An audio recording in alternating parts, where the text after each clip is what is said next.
Talk about my dogs, especially the ones which I have bought from the other part, the northern part of the country.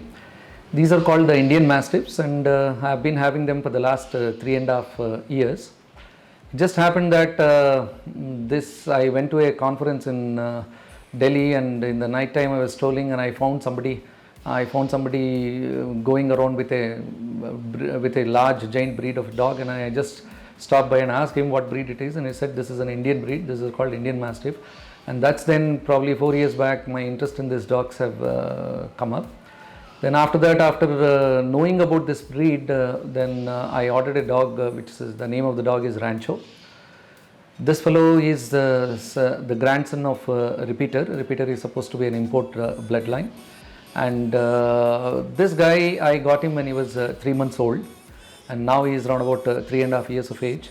And he is around 33 plus inches in height. And he is around about more than 90 kgs in weight.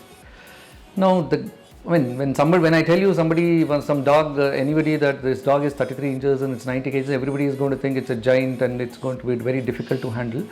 But unlike that, this particular dog is a gentle giant, absolutely a gentle giant. And this dog also guards. It's quite agile for its weight and for its height, but at the same time, it is extremely gentle with human beings.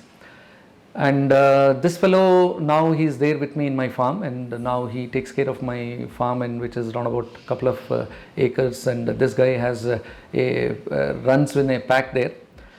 These Indian Mastiffs are extremely loyal dogs.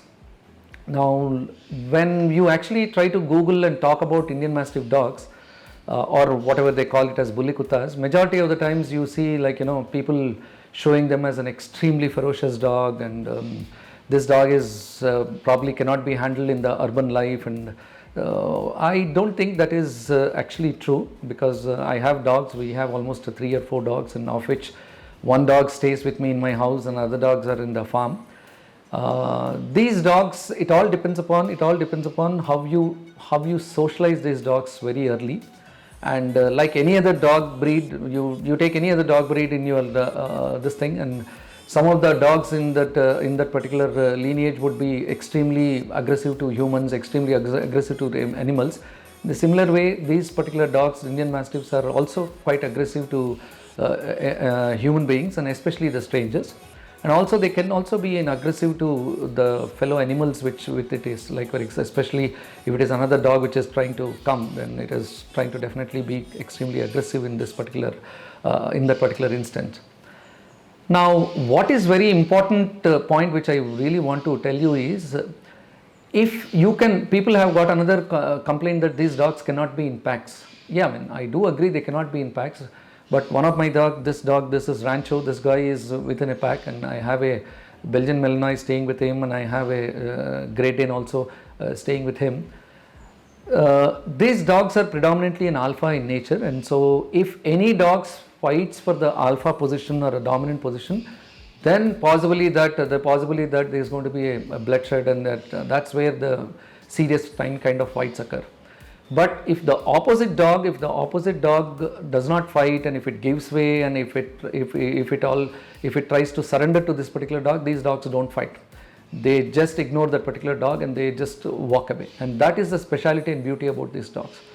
So, being an Indian breed, and it is extremely adaptable to our temperatures here, whether it's hot or whether it's a rainy season or whether it's a cold season, they're extremely adaptable.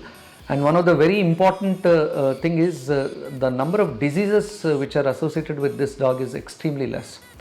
So unlike you take any import breeds or any other breeds, and where they are more prone for infections, they are more prone for so many other diseases, and these dogs rarely do have any diseases with them.